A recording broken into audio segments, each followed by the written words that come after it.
അപേക്ഷിക്കുന്നതിന് മുമ്പ് ദയവായി ചിന്തിക്കണമെന്നതാണ് മമതാ ബാനർജി എന്ന ബംഗാളിലെ മുഖ്യമന്ത്രിക്ക് പറയാനുള്ളത്. തെരഞ്ഞെടുപ്പ് പടിവാതിൽക്കൽ വന്നു നിൽക്കുമ്പോൾ CAA നടപ്പിലാക്കാൻ മോദി ഒരുങ്ങി പുറപ്പെടുന്ന സമയത്താണ് മമത ദയവായി ചിന്തിക്കണമെന്ന് ഈ രാജ്യത്തെ ജനങ്ങളോട് വിളിച്ചു പറയുന്നത്.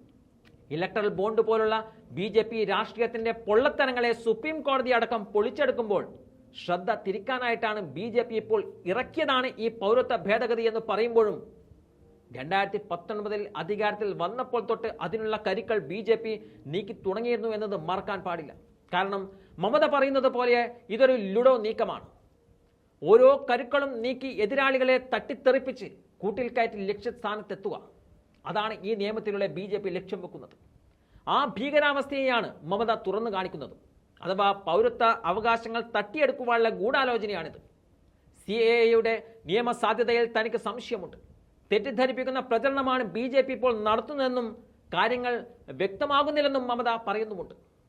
പൗരത്വ ഭേദഗതി നിയമം നിങ്ങൾക്ക് അവകാശങ്ങൾ നൽകുമെന്നതാണ് BJP നേതാക്കൾ പറയുന്നത്. എന്നാൽ പൗരത്വത്തിന് അപേക്ഷിക്കുന്ന നിമിഷം മുതൽ നിങ്ങൾ നിയമവിരുദ്ധ കുടിയേറ്റക്കാരായി മാറുകയാണ്. നിങ്ങൾക്ക് നിങ്ങളുടെ അവകാശങ്ങൾ നഷ്ടപ്പെടും, നിങ്ങൾ തടവിലാകും. അതിനാൽ അപേക്ഷിക്കുന്നതിന് മുമ്പ് ദയവായി ചിന്തിക്കണം എന്നാണ് മമത പറഞ്ഞു വെക്കുന്നത്.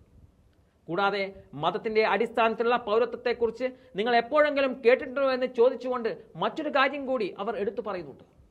CAA നടപ്പാക്കിയതിനു ശേഷം ദേശീയ പൗരത്വ രജിസ്റ്ററിന്റെ ജോലികൾ ആരംഭിക്കും. ഇതുവരെ അസമിൽ മാത്രം നടപ്പാക്കിയ ഇന്ത്യൻ പൗരന്മാരുടെ റെക്കോർഡാണ് NRC. പൗരത്വ ഭേദഗതി നിയമവും NRCയുമായി ബന്ധപ്പെട്ടിരിക്കുന്നു. ആളുകളെ തടവിലാക്കുകയാണ് ലക്ഷ്യം. ഇവിടെ മമത താൻ മുഖ്യമന്ത്രിയായിരുന്ന മണ്ണിൽ CAA നടപ്പിലാക്കില്ല എന്ന് ഉറപ്പിച്ച് പറഞ്ഞുകൊണ്ട് ജനങ്ങളെയും കൂട്ടി തെരുവിലേക്ക് ഇറങ്ങുകയാണ്. മമത മാത്രമല്ല, വരും ദിവസങ്ങളിൽ ഈ പൗരത്വത്തെ എതിർക്കുന്ന ഓരോരുത്തരും തെരുവിലേക്ക് ഇറങ്ങി പ്രതിഷേധിക്കുക തന്നെ ചെയ്യും. കാരണം ഇതൊരു ജനാധിപത്യ മതേതര രാജ്യമാണ്.